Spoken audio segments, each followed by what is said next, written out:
La crème de la crème. La crème de la crème plaît aux autres. Il n'y a rien à regretter. Il y a des moments pour apprendre. Il y a des endroits pour grandir. On est prêt lorsqu'on se relève toujours plus fort, sans peur de respirer le présent bonheur. Plus facile à écrire qu'à dire enfin, jusqu'à l'accomplir. Être soi, c'est accepter de tomber la tête la première. De l'échec naissent la sagesse et le progrès. Remercions les impasses et les difficultés et voyons-les comme des challenges et des opportunités de se bonifier. Allez, allez ma belle, encore une fois, relève-toi, se motiva la dame devant le miroir. Elle respira et essuya les larmes naissantes à l'embrasure de ses yeux. Elle savait contenir ses crises à présent. À 53 ans, Ruby vivait une vie paisible dans la banlieue huppée de Calabasas en Californie. Originaire du Mexique, elle s'était installée aux États-Unis pour commencer sa vie maritale. Elle avait tout ce dont on pouvait rêver. La majorité des gens qui la croisaient voyaient en elle une femme au contrôle de sa vie. Elle semblait bien entourée et ne manquait de rien. Sa beauté figée, telle une empreinte d'élégance et de raffinement, donnait le change. Un masque de prospérité incompatible avec la peur de manquer. Enfin, sur le papier. Ruby, très jeune, apprit que l'apparence était une arme redoutable. Les gens croyaient d'abord ce qu'ils percevaient. Elle travailla sur son port de tête, sa posture droite et ses mouvements gracieux. Elle fit très attention à maintenir une taille de guêpe, coûte que coûte et peu importe les manières d'y arriver. Elle veillait à être apprêtée jusqu'au bout des ongles, quel que soit le jour ou le moment de la semaine. Elle avait grandi à l'époque où les femmes s'émancipaient.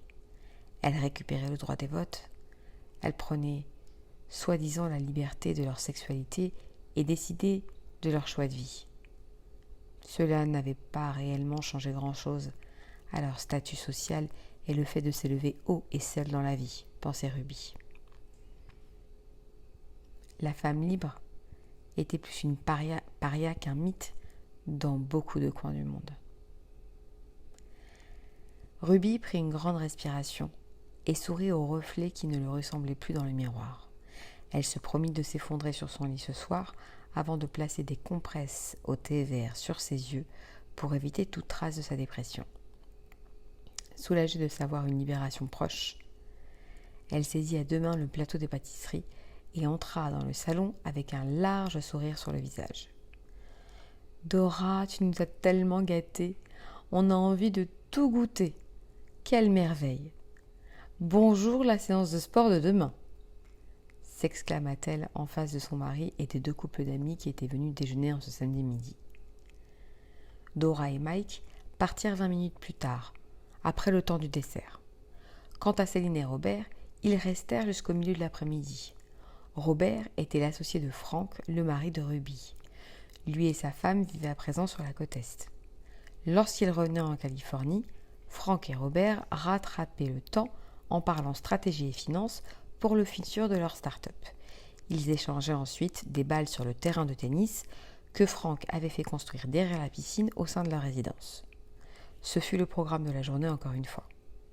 En attendant, les épouses prirent le thé et parlèrent de chiffons, de décoration d'intérieur et des prochains mariages de la saison. Lorsque l'horloge sonna les 17 heures, tous les convives avaient quitté le domicile et Frank était parti s'enfermer dans son bureau. Ruby pria Dolores de nettoyer le salon et la cuisine. Elle lui souhaita de passer un bon dimanche, puis monta l'escalier vers sa chambre. Elle ôta ses vêtements et ses bijoux et passa le haut d'un pyjama. Sitôt son costume de scène enlevé, elle succomba à l'épuisement et à la tristesse qui étaient devenus ses meilleurs amis, ses guides dans la vie. Elle s'allongea et rencontra ses pleurs en fermant les yeux. Elle s'accorda 10 minutes pour se laisser aller, 15 tout au plus, puis alla se nettoyer le visage et préparer ses compresses de thé. Elle se servit un grand verre d'eau qu'elle agrémenta de quelques calmants et antidépresseurs. De retour au lit, elle sourit à l'idée de sombrer, et comme chaque soir, elle se répétait que tout allait bien. Elle avait élevé Loriana, et sa fille était aussi forte que magnifique. Après un divorce douloureux mais dont elle était sortie la tête haute, elle avait trouvé Franck. De quoi pouvait-elle bien se plaindre? Que lui manquait-elle? Qu'avait-elle à regretter? Rien. La réponse qu'elle se forçait à se donner à chaque fois était rien. Elle se mentit à elle-même encore une fois ce soir-là, parce qu'il était sans doute plus facile de se penser indigne et insatisfaite, plutôt que d'affronter la vérité et de tout perdre. Si seulement elle se décidait à accepter qu'elle avait le droit de ne pas se sentir heureuse, elle pourrait alors sans doute évacuer le vide dans son cœur. Elle parlerait ouvertement à sa psychiatre de ce qui la dérangeait vraiment. Une anorexie de 30 ans d'âge, avec la peur au ventre de prendre quelques grammes juste en respirant. Une vie de couple qui n'était qu'une mascarade. Franck vivait depuis 5 ans avec sa maîtresse et ne rentrait chez eux que le week-end pour des rencontres sociales comme celle d'aujourd'hui. Une relation distendue avec Loriana qui ne supportait plus de voir sa mère dans cet état de soumission et de déni. Et enfin, affirmer qu'elle ne savait pas ce qui la rendrait vraiment heureuse, parce qu'au final, elle ne se connaissait pas sans son costume de femme riche et comblée. Une seconde d'hésitation, pour une lueur d'espoir, que les cachets tuèrent.